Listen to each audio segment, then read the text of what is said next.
That's how संघ और BJP also believes, you know, वो जो धीरे मेरे धीरे नोट ऑन आरएसएस है मेरा लास्ट में, they are not at all radical, while people like you and me are kind of, we are waiting for some radical changes. तो आप जैसे जो नॉन संघी हैं, तो वो जैसे और भी लोग हैं जो आजकल आरएसएस के खिलाफ बहुत प्रखर तरीके से आवाज उठा रहे हैं। उसमें कहीं ना कहीं ये है कि जो आरएसएस को वो समझ नहीं पा रहे हैं। एक बात तो ये है, क्योंकि आपने जितना आप गए नहीं शाखा में, लेकिन आपने इंटरेक्ट किया है लोगों के साथ, कुछ डेफिनेटली, तो आपको पता है कि वो कैसे काम करती है। मुझे लगता है इन्होंने भी उतना ही किया है इंटरेक्ट, ऐसा नहीं है कि मैंने बहुत ज्यादा कुछ इंटरेक्ट किया है। जो भी ये आरएसएस से जो खासकर सरसंघ चालक का जो बयान आया था सेम डीएनए वाला, उसके बाद से जो इतना अटैक हुआ है, और उसके बाद और भी चीज़ों पे जो लोग बोलना शुरू किए हैं, तो ये जो भी लोग बोल रहे हैं, मुझे लगता है इनमें से अधिकतर लोगों ने संघ से उनका इंटरेक्शन मेरा जितना है उससे ज़्यादा ही रहा होगा।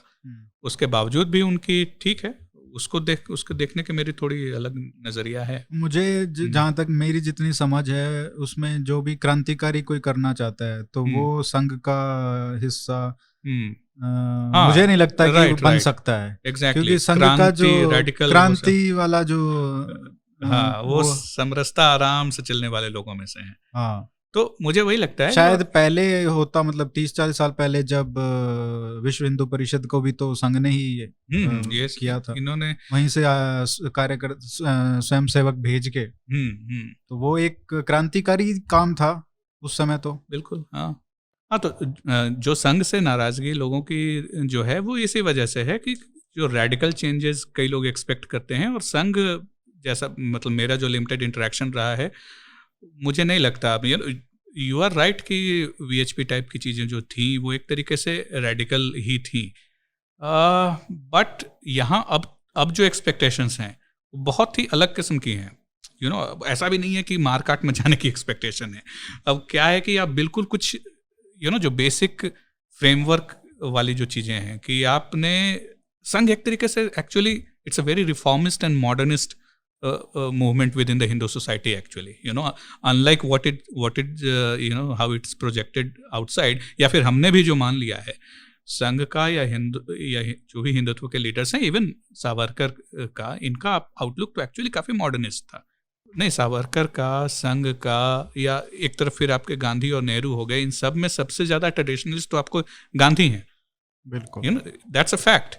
और अभी जो आप आई डोंट नो क्या कहें इसको, ट्रैड्स में नहीं कहूँगा, लेकिन ये जो नियो राइट है एक तरीके से, ये एक बिल्कुल अलग किस्म की नहीं लेकिन ये एक नया आर्टिकुलेशन है, which is very different from a Gandhi, definitely very different from Nehru, and at the same time different from संघ। तो वहाँ जाके ये तारतम्य, आई होप हिंदी में वही वर्ड है, वो नहीं बैठ रहा।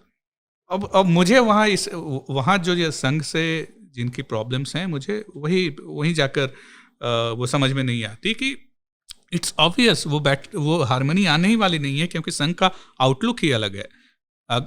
मैं नहीं मानता जब लोग कहते हैं, हो सकता है संघ जो फाउंडर्स हैं उनकी जो विजन थी उससे थोड़ा भटकता नज़र आ रहा हो, लेकिन at the root of it Sangh was a very reformist movement. They don't believe in caste, they don't believe in many of the traditional things जो उनके, और ये उनके बहुत पहले से इस तरह की विचार रही है। जबकि ये जो आपके नए जो आर्टिकुलेशन है, वो इन सब चीज़ों को रिजेक्ट करने में या इसमें अशेम्ड होने में या इनको उस तरीके से नहीं लेते। This is very new articulation, that's where I am actually looking forward to read size book, Ashish का जो बुक आने वाला है कास्ट पे। So these are in a way these articulations I won't say are completely new, but they definitely are not Sangh's views. I don't think so. वो शायद इसलिए भी तो वही मैं कह रहा हूँ कि when संघ का जो हिंदुत्व है और जो सावरकर का हिंदुत्व है, उसमें भी तो अंतर है ना। हाँ, ऑब्वियसली। तो उनको जो आर्टिकुलेट ये लोग कर रहे हैं उनको बताने की जरूरत है ना। वाई लेकिन वो भी सावरकर से भी पूरी तरह से सहमत नहीं है और संघ से भी नहीं है। तो आप क्यों मुझे बाकी उनके बारे में नहीं पता है, किसी एक बॉक्स में नहीं डाल सकते हो। हाँ, तो इतने विविधता आ गई है। आप संघ को क्यों चाह रहे हो कि वो चेंज हो जाए आपके हिसाब से?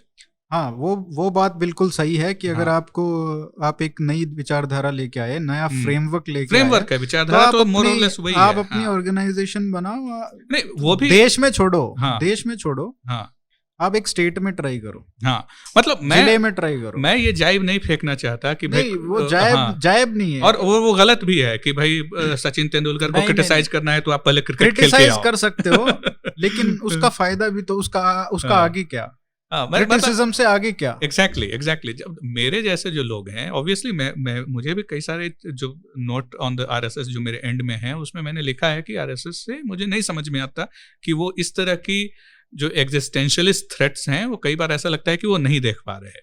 तो मैं भी करता हूं। तो अब I mean in a very crude manner one can say कि I won't say my self, लेकिन बाकी जो लोग हैं, कई तरह के जो लोग हैं, उनके अलग अलग प्रॉब्लम्स हो सकती हैं संघ से। इन द वर्स्ट केस क्या है, मतलब इसको आप क्या एनालॉजी दोगे कि इट्स अ बैड मैरिज? संघ के बारे में आपने कुछ दिमाग में बिठाया था कि ये ही रिप्रेजेंट्स, और rather that organization represents this, आपको उससे प्यार हो गया, आपने शादी कर ली, वो लड़की के नखरे वखरे आपको बड़े अच्छे लगते थे, आपने शादी कर ली। अब वो अच्छी बहू नहीं बन पा रही है तो आप रोज ताने मारोगे उसको।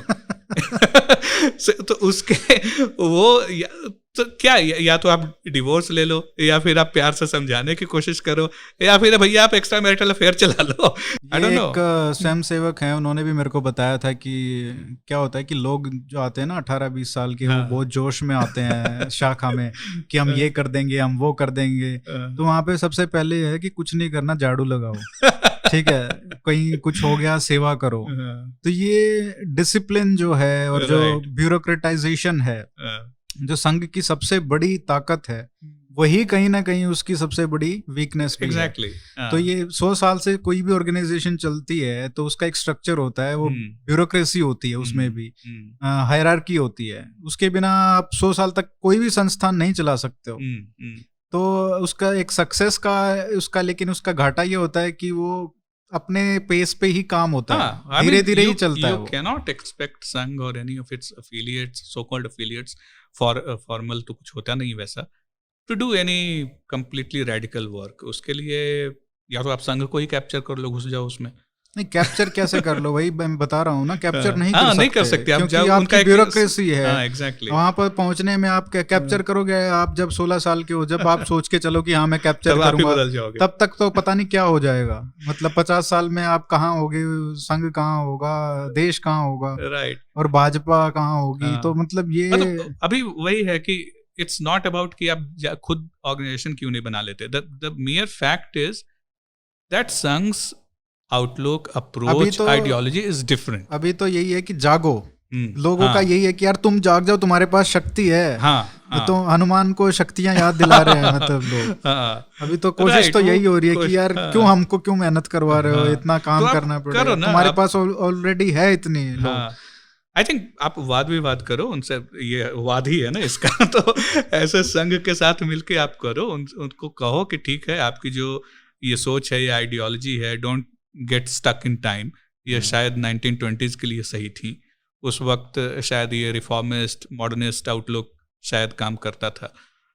अभी कुछ और इसकी ज़रूरत है, या जो भी है आप बात करो। अगर वो मुस्लिम की गैदरिंग में जा सकते हैं तो नियो राइट के गैदरिंग में तो आ ही सकते हैं। आप बात करके देखो, कुछ तो हो। नहीं, बिल्कुल, ये संवाद तो चलता ही रहता है। लेकिन जब आप कटु वचन जब प्रयोग में आते हैं तो शायद कहीं कटुता, तो वो भी इंसान ही है, तो उनमें भी कहीं ना कहीं ईगो आ जाती है।